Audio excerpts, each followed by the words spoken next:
Hello friends, आज मैं आप लोगों के लिए फिटर के लिए एक बहुत ही अच्छा क्वेश्चन पेपर लेके आया हूँ जिसमें 50 क्वेश्चन होंगे।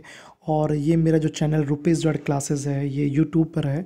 और मेरे चैनल को ज़रूर सब्सक्राइब करें, क्योंकि जब आप वीडियोस देख रहे होंगे तो आपको नीचे बेल आइकन आएगा, तो आप उसे ज़रूर सब्सक्राइब करें ताकि आपको नए नए वीडियोज़ मिलते रहें। तो आज हम बात करेंगे IITI के NCVT एग्ज़ाम के आने वाले 2020 में upcoming most important, very most important question के बारे में। फिर और भी मैं क्वेश्चन पेपर सॉल्व कराता रहूँगा, पर मैं ये जो क्वेश्चंस हैं 50 क्वेश्चंस हैं, ये मैं आपको आपके सामने तक लाना चाहता हूँ। इसलिए ये ट्रेड फिटर के लिए बहुत ही मोस्ट इंपॉर्टेंट है। अदर ट्रेड भी इसको पढ़ सकते हैं, पर ये फिटर के लिए बहुत मोस्ट इंपॉर्टेंट है। चलिए अब हम बात करते हैं क्वेश्चन नंबर फर्स्ट की। और हाँ, इसमें मेरे सभी आंसर इसमें ऑलरेडी हैं। आप चाहें तो इसको स्क्रीनशॉट ले सकते हैं। मैं इसको PDF पे प्रोवाइड करा दूंगा, नीचे डिस्क्रिप्शन में एक लिंक होगी, आप वहाँ से PDF ले सकते हैं। चलिए ओके, हम बात करते हैं क्वेश्चन नंबर फर्स्ट की। निम्न में से गियर का प्रयोग पावर को दो समांतर शाफ्टों के बीच में ट्रांसमिट करने में किया जाता है। आपके पास चार ऑप्शन है: worm gears, helical gear, spur gear, mitre gears. आप लोगों को बच्चों पता होगा कि यहाँ पर जो स्पर गियर है, क्या है आपका स्पर गियर है, तो वो क्या करता है कि उसका जो दो समांतर शाफ्ट होते हैं, कैसा होते हैं, दो समांतर शाफ्ट हैं।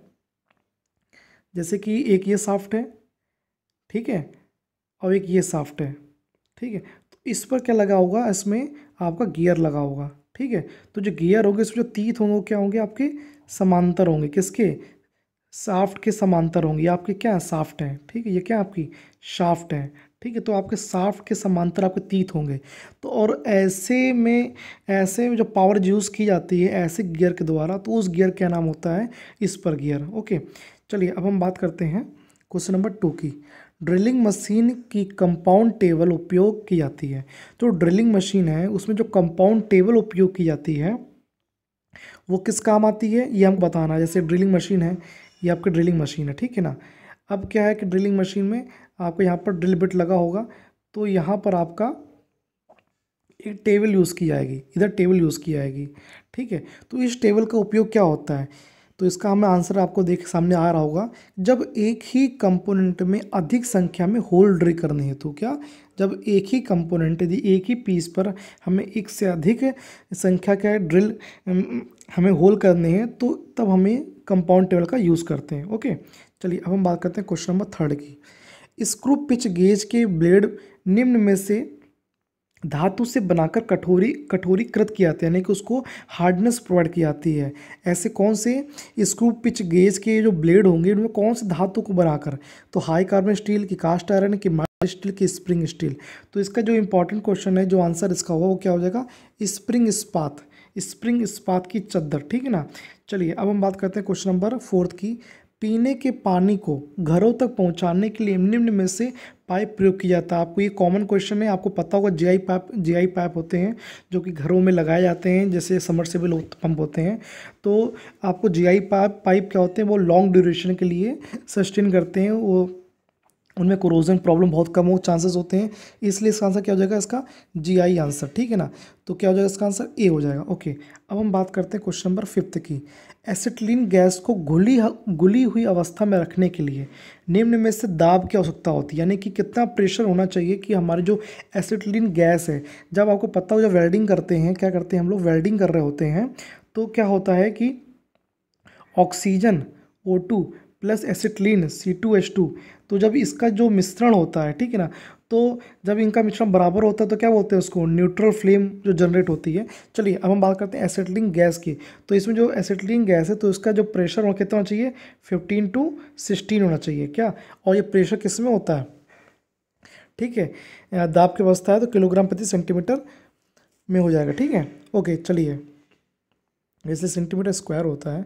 चलिए हम बात करते हैं क्वेश्चन नंबर 6 की। टंग वाइस निम्न में से किस धातु का बनाया जाता है, किस धातु बनाया जाता है, आपको पता होना चाहिए।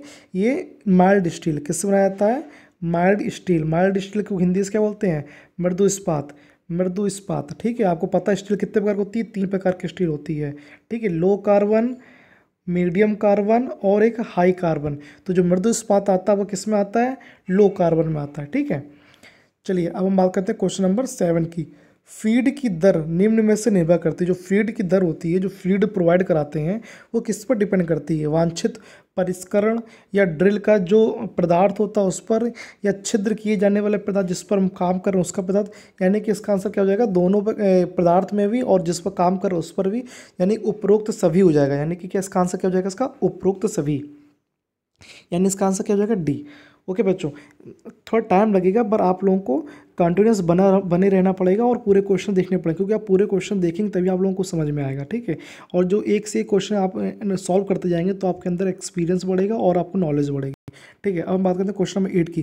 किस यंत्र द्वारा जॉब की सतह की हिल्स एंड वैलीज की जाँच की जाती है? क्या जाँच की जाती है? तो किससे क्या हो जाएगा?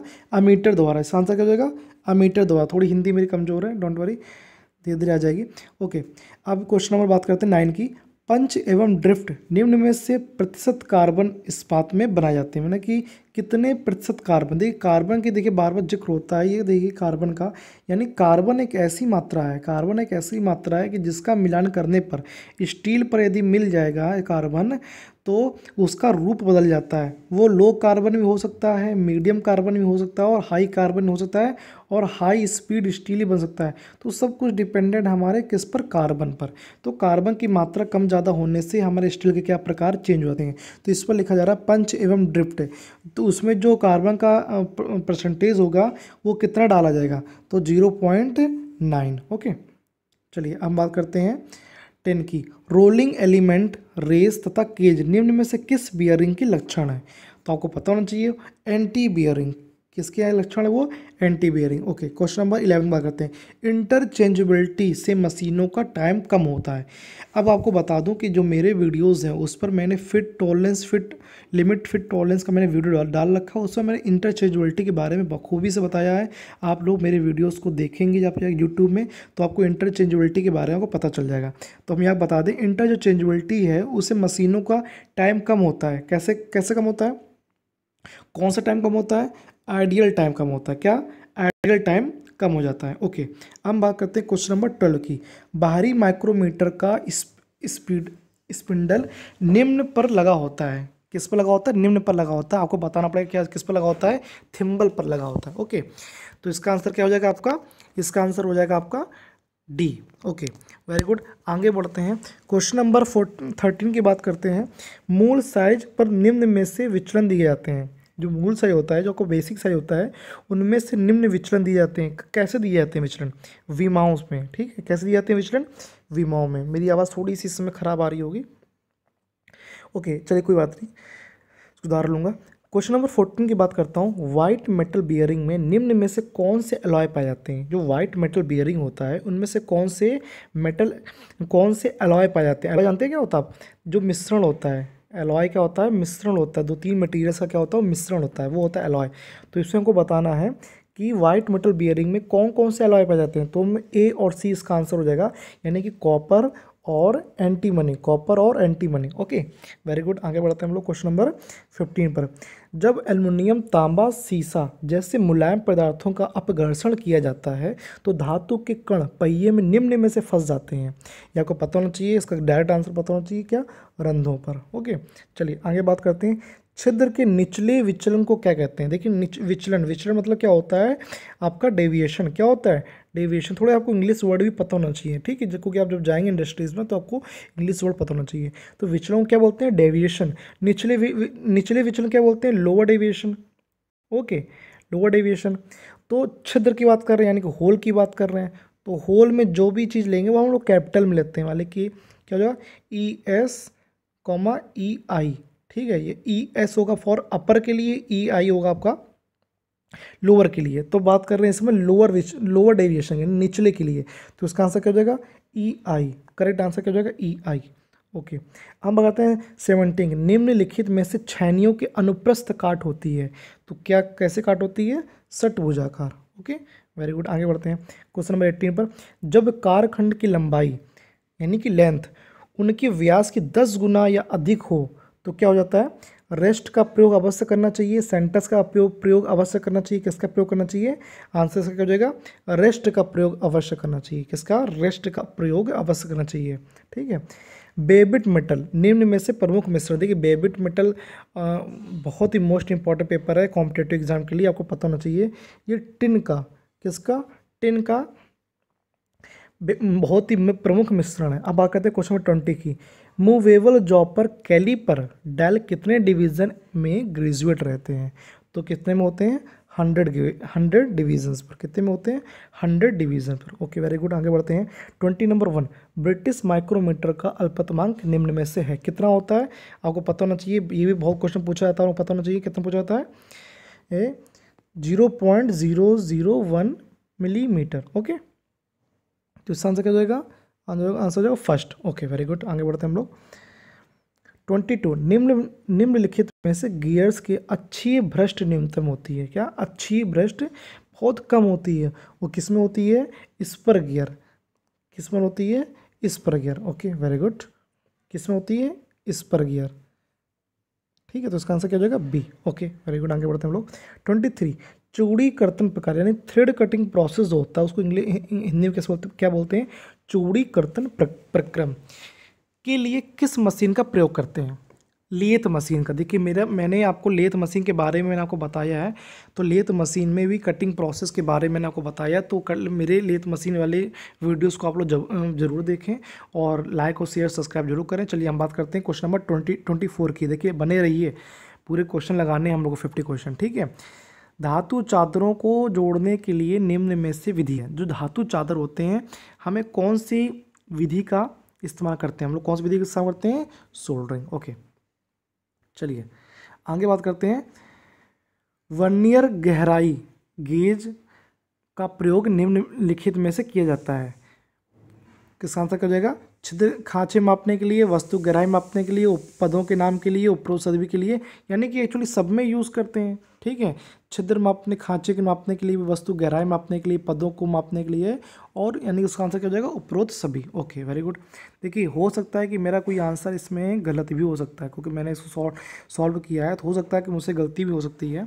ठीक है, तो आप लोग कमेंट बॉक्स पर इसको सही राइट आंसर आप दे सकते हैं। यदि आपको लगता है कि यहाँ से इसका ये हो सकता है, तो आप लोग उसका आंसर जरूर दे सकते हैं, मैं अपनी चीज़ों को करेक्टिफाई जरूर करूँगा। ओके 26 क्वेश्चन नंबर है, आंतरिक रक्तस्राव होने का निम्न में से कौन सा कारण नहीं है। ठीक है, आप ऑप्शन पढ़िए, तो इसका आंसर क्या हो जाएगा, किसी अंग का कट जाना, किसी अंग का कट जाना, इसका आंसर क्या हो जाएगा, सी। ओके अब बात करते हैं 27 की। हुक रूल से निम्न में से चौड़े छेद तक माप सकते हैं, कितने mm तक माप सकते हैं, 15। ओके कितने, 15 हुक रूल। ठीक है ना। स्प्रिंग निम्न में से किस धातु के बने होते हैं, आपको पता होना चाहिए स्प्रिंग किस धातु के बने होते हैं, उच्च कार्बन इस्पात।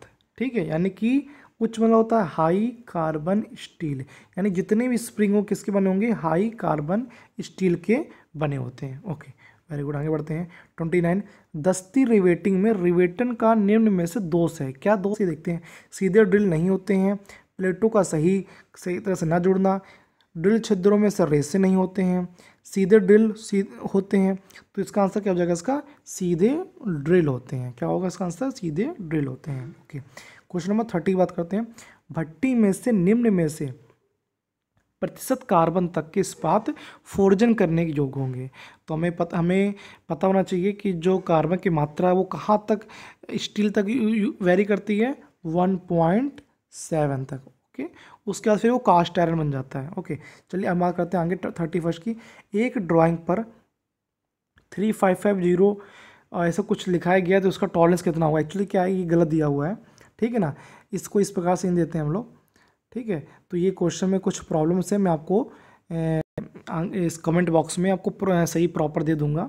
ठीक है, पर हमको बता सकते हैं कि ये टॉलरेंस होता क्या है। ठीक है, टॉलरेंस एक्चुअली क्या होता है कि मान लीजिए कोई ये शाफ्ट है, ठीक सॉरी ये होल है, होल में क्या होगा कि इसकी एक लिमिट होगी, एक होगी लोअर लिमिट, एक होगी क्या होगी अपर लिमिट। ठीक है, यदि अपर लिमिट को लोअर लिमिट से घटा देंगे तो हमें क्या निकल आएगा, टॉलरेंस। क्या निकल आएगा, टॉलरेंस, वो चाहे होल के लिए हो और वो चाहे किसके लिए हो, शाफ्ट के लिए हो। तो शाफ्ट और होल दोनों के लिए, दोनों की अपर लिमिट और लोअर लिमिट का जो जो क्या होता है, सब्ट्रैक्शन होता है, ठीक है, जो डिफरेंस होता है वही क्या कहलाता है, टॉलरेंस। क्या कहलाता है, टॉलरेंस। तो ऐसे क्वेश्चन कोई भी आएंगे तो आप अपर लिमिट और लोअर लिमिट घटा देंगे तो क्या निकल आएगा आपका, टॉलरेंस। ओके, वेरी गुड, आगे बढ़ते हैं। 32 मशीनों के पुनः संयोजन से आशय क्या है, यानी कि इसका आंसर क्या हो जाएगा, जो पुनः संयोजन का आंसर क्या है, अवयवों को साफ सफाई एवं तेल युक्त करके मशीनों को पुनः फिट करना। तो उसका आंसर क्या हो जाएगा आपका, ए। ओके, चलिए बात करते हैं 33 की।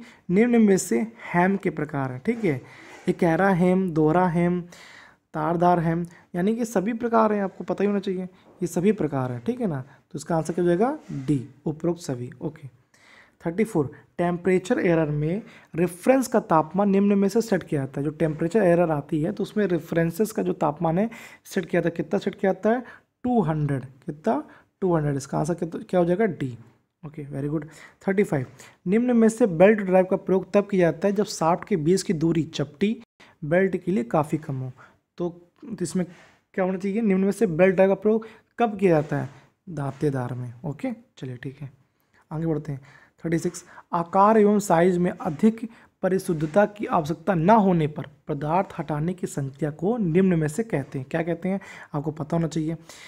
ऑफ हैंड अपघर्षण, क्या बोलते हैं, ऑफ हैंड अपघर्षण, ऑफ हैंड अपघर्षण बोलते हैं, ठीक है ना। किसको, आकार एवं साइज में अधिक परिशुद्धता की आवश्यकता न होने पर पदार्थ हटाए जाने की संक्रिया को क्या कहते हैं, पदार्थ हटाए जाने, ठीक है, पदार्थ हटाए जाने। ओके, चलिए बात करते हैं 37 की। यूनिफाइड चूड़ियों का निम्न में से कोण होता है, कितना कोण होता है, आपको पता होना चाहिए, 60, ठीक है। जो चूड़ियाँ बनी होती हैं आपको पता होगा, मान लीजिए ये आपका है, ठीक है, तो इसमें चूड़ियाँ बनी होंगी, ठीक है, ऐसे ऐसे करके, ठीक है ना, ये करके चूड़ी बनी होंगी। तो इसका जो एंगल होता है, एक एंगल के बीच बीच जो होता है वो कितना होता है, 60।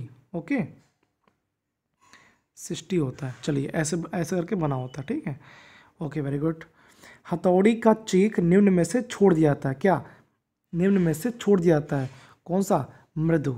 ओके, हथौड़ी का चीक निम्न में से मृदु, ठीक है ना। चलिए, साधारण कैलिपर्स का साइज होता है, कितना होता है, रिवेट के सेंटर से नोक तक की लंबाई, रिवेट के सेंटर से नोक तक की लंबाई, ठीक है। चलिए 40 विचलन सहित साइज की विमांकन सीमा निम्न में से कहलाती है, क्या कहलाती है, विमांकन, क्या कहलाती है, विमांकन। ओके, चलिए आगे बढ़ते हैं।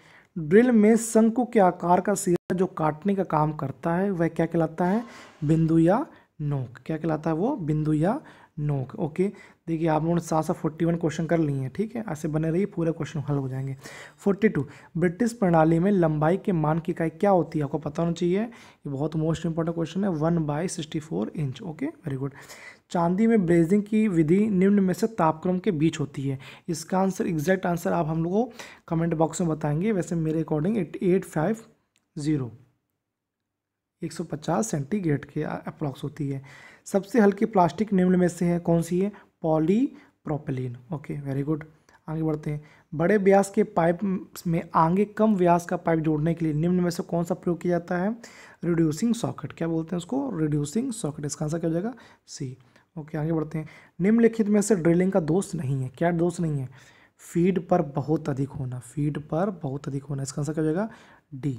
ओके, स्टील स्क्वायर निम्न में से वर्क का साइज प्रदर्शित करेंगे। स्टील जो स्क्वायर होता है उसमें क्या प्रदर्शित करेंगे, बॉडी लंबाई एवं कोण द्वारा, बॉडी लंबाई एवं कोण द्वारा साइज को प्रदर्शित करेंगे। चलिए 48 वर्नियर स्केल पर 1 to 10 तथा 1 भाग में कितने अनुभाग होते हैं, आपको पता होना चाहिए, कितने होते हैं इसमें से, ना 2 होते हैं, ना 4 होते हैं, ना 5 होते हैं, तो उसमें क्या होंगे, 10 भाग होंगे ना उसमें, तो ठीक है। तो उसका आंसर क्या हो जाएगा, इनमें से कोई नहीं, ठीक है। क्यों क्या करते हैं, ऐसे बनाते हैं हम लोग, तो उतने भाग बनाएंगे ना हम लोग, 10 हैं तो 10 भाग बनाएंगे, 1 2 3 4 5 6 7 8 9 10, ठीक है, 10 बनाएंगे तो 10 भाग बनाते हैं, ठीक है। चलिए आगे बढ़ते हैं। शाफ्ट की ऊपरी विचलन, यदि अब देखिए शाफ्ट की बात कर रहे हैं, ठीक है, होल की बात करी थी, अब शाफ्ट की बात कर रहे हैं। तो शाफ्ट में क्या होता है, वेट, शाफ्ट में क्या होता है, स्मॉल होता है, ES, EI, अब ई एस कॉमा ई आई हो, ये किसके लिए हो जाएगा आपके लिए, अपर के लिए, किस लिए हो जाएगा, लोअर के लिए। हम क्या पूछा कि जा रहा ऊपरी विचलन और निचले विचलन, तो ई एस और ई आई कहीं दिख रहा हो तो आप कर सकते हैं, पर यहाँ पर सब कैपिटल में है, ठीक है ना, कैपिटल स्मॉल, पर सब स्मॉल होने चाहिए, इसलिए इसमें आंसर क्या हो जाएगा, इनमें से कोई नहीं। ओके, आगे बढ़ते हैं। माइक्रोमीटर के एनविल किस धातु बनाई जाती है, ये कितना अच्छा इंपॉर्टेंट क्वेश्चन है ये। इसका आंसर क्या हो जाएगा आपका, टंगस्टन कार्बाइड। तो ये हमारे थे 50 क्वेश्चंस, और मैं आपको फिटर के आए हुए एग्ज़ाम में जो पेपर्स हैं वो आपको मैं कराता रहूँगा। तो आप मेरे वीडियोस को लाइक करें, सब्सक्राइब करें और बेल आइकन जरूर दबाएं ताकि आपको नई अपडेट्स मिलते रहें। Okay, thank you.